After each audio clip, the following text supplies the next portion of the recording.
کریم اما بعد اعوذ باللہ من الشیطان الرجیم بسم اللہ الرحمن الرحیم وَإِن كُنتُمْ فِي رَيْبٍ مِّمَّا نَزَّلْنَا عَلَىٰ عَبْدِنَا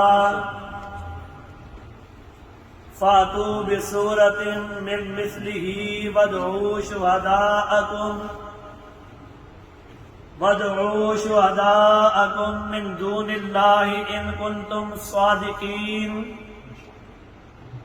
فَإِن لَّمْ تَفْعَلُوا وَلَن تَفْعَلُوا فَاتَّقُوا النَّارَ الَّتِي وَقُودُهَا النَّاسُ وَالْحِجَارَةُ أُعِدَّتْ لِلْكَافِرِينَ قال النبي صلى الله عليه وسلم تبارك بالقرآن فإنه كلام الله تعالى وخرج منه أو كما قال عليه الصلاة والسلام صدق الله مولانا العظيم وصدق رسوله النبي الأمي الكريم ونحن على ذلك لمن الشاهدين والشاكرين والحمد لله رب العالمين۔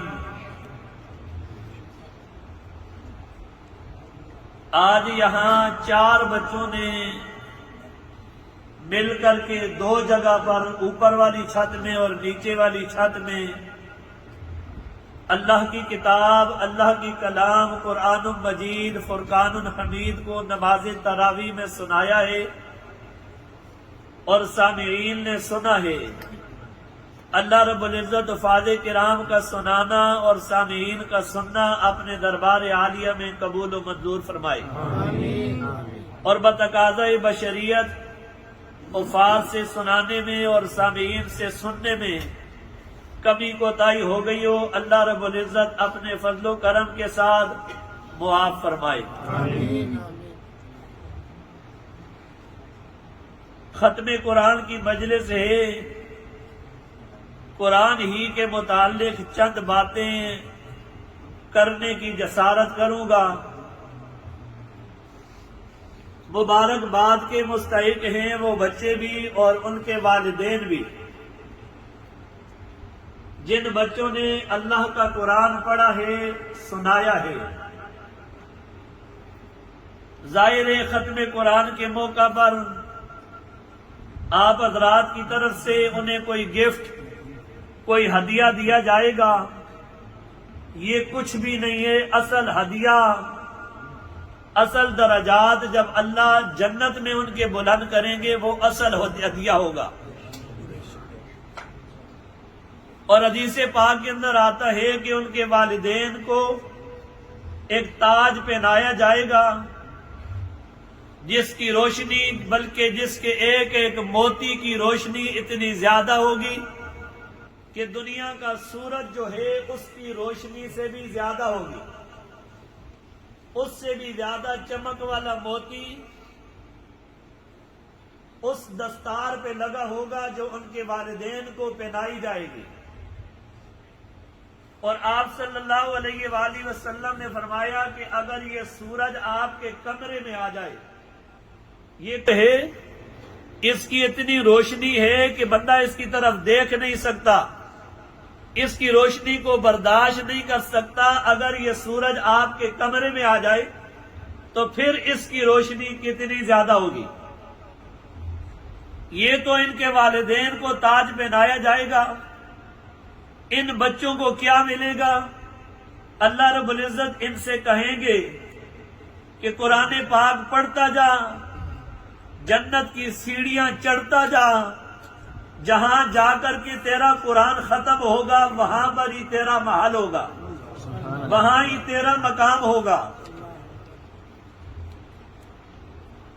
پہلے زمانے کے اندر شاعر شعر لکھا کرتے تھے، واٹس ایپ کا زمانہ نہیں تھا، فیس بک کا زمانہ نہیں تھا، میڈیا کا زمانہ نہیں تھا۔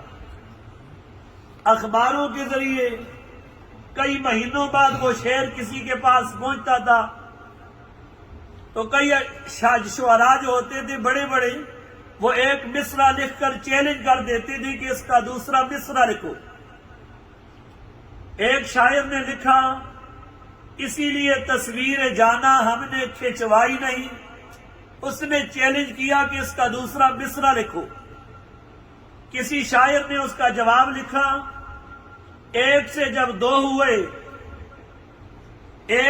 جب دو ہوئے لطف یکتائی نہیں، اسی لیے تصویر جانا ہم نے کھنچوائی نہیں۔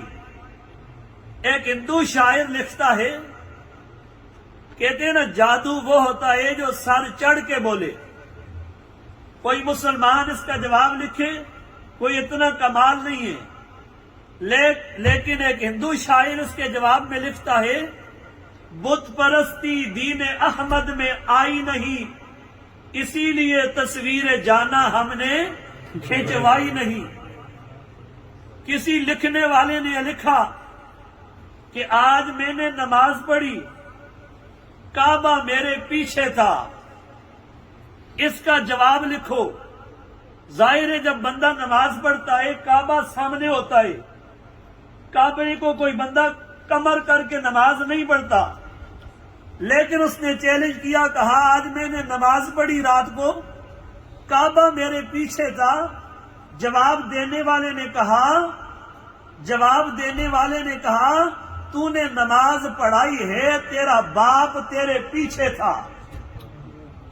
میں یہاں سے کہتا ہوں ان بچوں کے والدین کے لیے اس سے بڑی سعادت اللہ کی قسم اٹھا کے کہتا ہوں اور کوئی نہیں ہے، جب ان کا والد ان کے پیچھے کھڑے ہو کر کے کہتا ہوگا حاضر پیچھے اس امام صاحب نے۔ امامت کا درجہ کتنا بڑا درجہ ہے کہ ابراہیم علیہ السلام کو اللہ فرماتے ہیں وَإِذِ ابْتَلَىٰ إِبْرَاهِيمَ رَبُّهُ بِكَلِمَاتٍ فَأَتَمَّهُنَّ۔ ابراہیم علیہ السلام کو اللہ نے چند امتحانوں میں آزمایا، آپ نے 100 میں سے 100 نمبر لیے تو اللہ پاک نے انعام کیا دیا، اِنِّي جَاعِلُكَ لِلنَّاسِ إِمَامًا، میں آپ کو لوگوں کا امام بناؤں گا۔ ابراہیم علیہ السلام نے دعا مانگی تھی، اللہ وَمِن ذُرِّيَّتِي، میری اولاد میں سے بھی امام پیدا کرنا۔ اولاد کے لیے جو دعائیں 19ویں پارے میں کیا کرتے ہو، ربنا هب لنا من ازواجنا وذرياتنا قرة اعین واجعلنا للمتقین اماما۔ اللہ میری اولاد کو میری آنکھوں کی ٹھنڈک بنا اور میری اولاد کو متقیوں کا امام بنا۔ امام بننا کوئی معمولی بات ہے؟ تو میں کہتا ہوں ان کے والدین کے لیے اس سے بڑی سعادت اور کوئی نہیں ہو سکتی جب وہ نماز میں کھڑے ہو کر کے یہ کہتے ہوں گے حاضر پیچھے اس امام صاحب نے۔ یہ بہت بڑا مقام ہے۔ ویسے تو میرے آقا کے اتنے معجزے ہیں کہ جن کا شمار مشکل ہے۔ کہتے ہیں لعاب کے متعلق ایک بندے نے معجزے اکٹھے کیے، 35 ورقوں سے زیادہ کتاب بن گئی صرف ان معجزوں سے جن کا تعلق لعاب کے ساتھ تھا، تھوک کے ساتھ۔ یہی لعاب جب ابو بکر کی ایڑی پہ لگتا ہے سانپ کا زہر ختم ہو جاتا ہے، حضرت علی المرتضیٰ رضی اللہ تعالیٰ عنہ کی آنکھوں پہ لگتا ہے آنکھوں کا درد ختم ہو جاتا ہے۔ کئی معجزے ہیں۔ میرے محبوب صلی اللہ علیہ وآلہ وسلم کا ایک معجزہ یہ بھی ہے کہ آقا علیہ السلام کو جب نبوت ملی، حضور علیہ السلام مکہ کی گلیوں میں چلتے تھے، پتھر آپ کو سلام کرتے تھے۔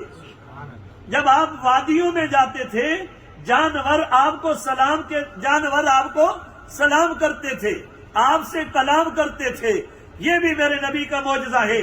اور ایک معجزہ یہ بھی ہے کہ حضور علیہ السلام ایک ممبر، ایک وہ کھجور کا تنا تھا جس پہ ہاتھ رکھ کے جمعے کا خطبہ دیا کرتے تھے۔ ایک صحابی آئے، انہوں نے کہا اللہ تعالیٰ کے رسول صلی اللہ علیہ وآلہ وسلم میں لکڑی کا کاریگر ہوں، ممبر بنانا جانتا ہوں، آپ کے لیے ممبر بنا دوں۔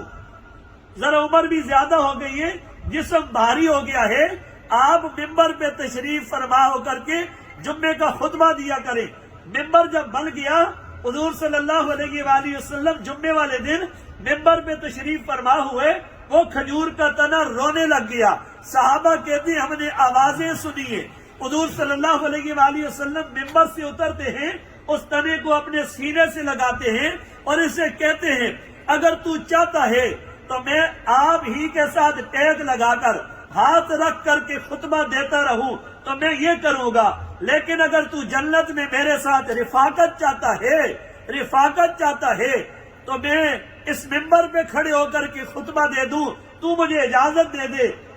کہتے ہیں جب حضور علیہ السلام نے اس تنے کو چھوڑ کر کے ممبر پہ تشریف فرما ہوئے، اس تنے سے ایسی آوازیں آتی تھی جس طرح بچہ سسکیاں لیتا ہے، ڈسکورے لیتا ہے۔ بعد میں حضور صلی اللہ علیہ وآلہ وسلم نے اسے توڑوا کر کے ایک جگہ دفن کر دیا تھا۔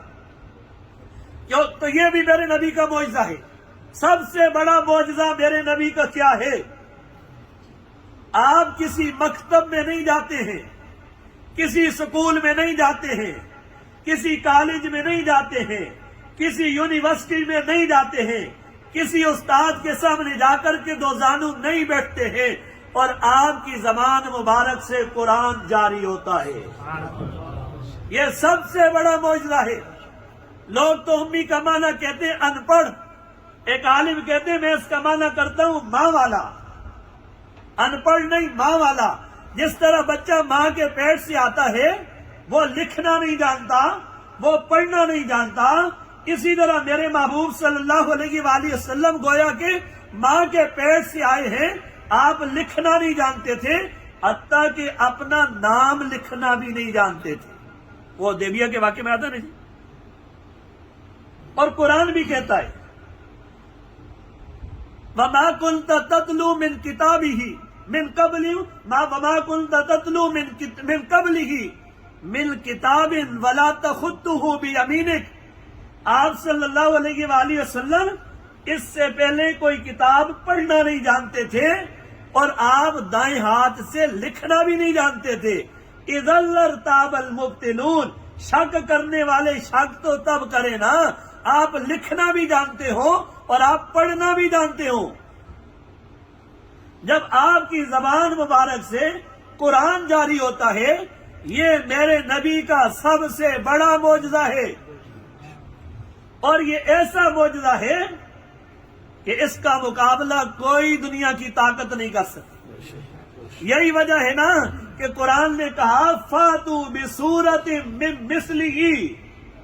اگر تم کہتے ہو کہ یہ محمد کا کلام ہے یا فلاں لڑکا، کچھ لوگ کہتے تھے حضور کے پاس ایک لڑکا آتا تھا پڑھنے کے لیے، تو مکے والے کہتے تھے کہ وہ حضور کو سکھانے کے لیے آتا ہے۔ قرآن کہتا ہے لسان الذی یلحدون الیہ اعجمی وہذا لسان عربی مبین۔ جو حضور کے پاس آتا ہے وہ تو اجمی زبان والا ہے، اور میرے پیغمبر کی زبان بھی عربی اور قرآن کی زبان بھی عربی ہے۔ اجمی عربی والے کو کس طرح سکھا سکتا ہے؟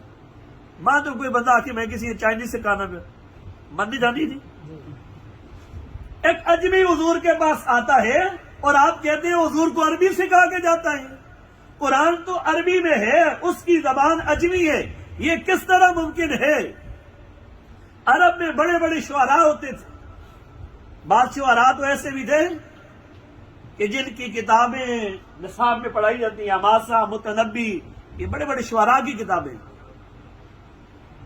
تو عرب کا ایک بہت بڑا شاعر تھا جس نے جا کر کے غار میں ڈیرا لگا دیا تھا،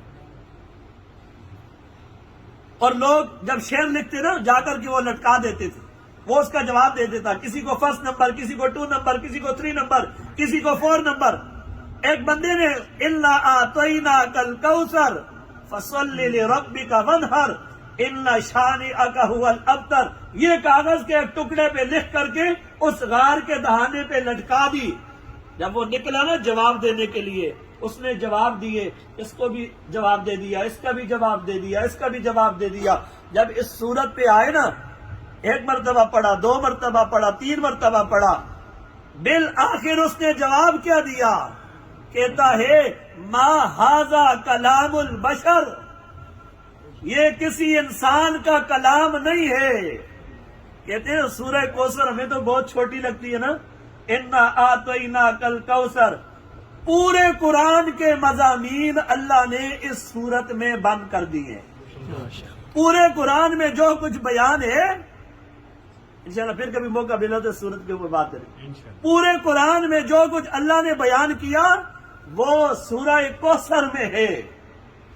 یہ بظاہر چھوٹی صورت ہے لیکن اس کے الفاظ میں جب آپ غور کریں تو یہ چھوٹی صورت نہیں ہے، یہ بہت بڑی صورت ہے. تو قرآن اللہ کے نبی کا بہت بڑا معجزہ ہے. آخری بات کر کے میں ختم کرتا ہوں. ہمارے نبی پاک صلی اللہ علیہ وآلہ وسلم سے پہلے جتنے بھی نبی آئے ان کے معجزے عملی تھے، اور ہمارے نبی کا معجزہ علمی ہے.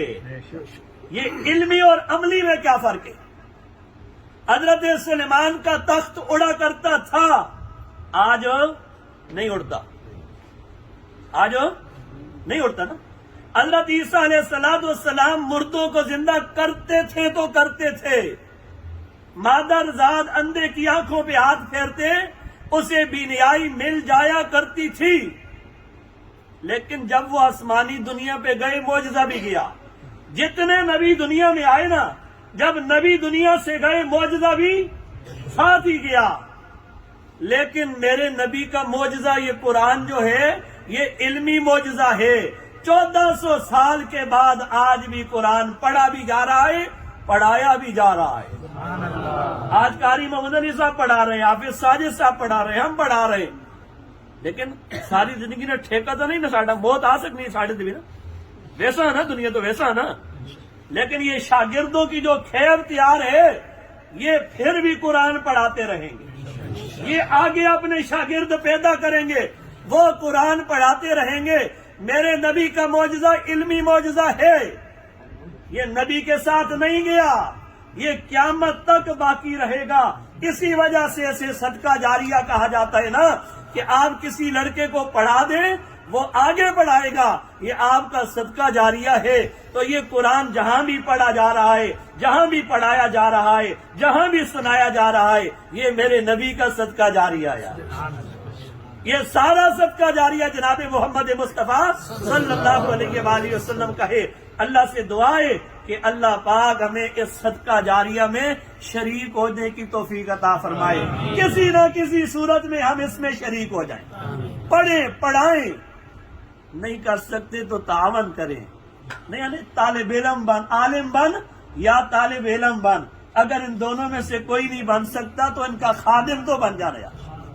ہم مدارس کی خدمت کرنے والے بن جائیں، علماء کی خدمت کرنے والے بن جائیں، طلباء کی خدمت کرنے والے بن جائیں. انشاءاللہ یہ صدقہ جاریہ ہمارے لیے بھی بن جائے گا. وآخر دعوانا الحمدللہ رب العالمین.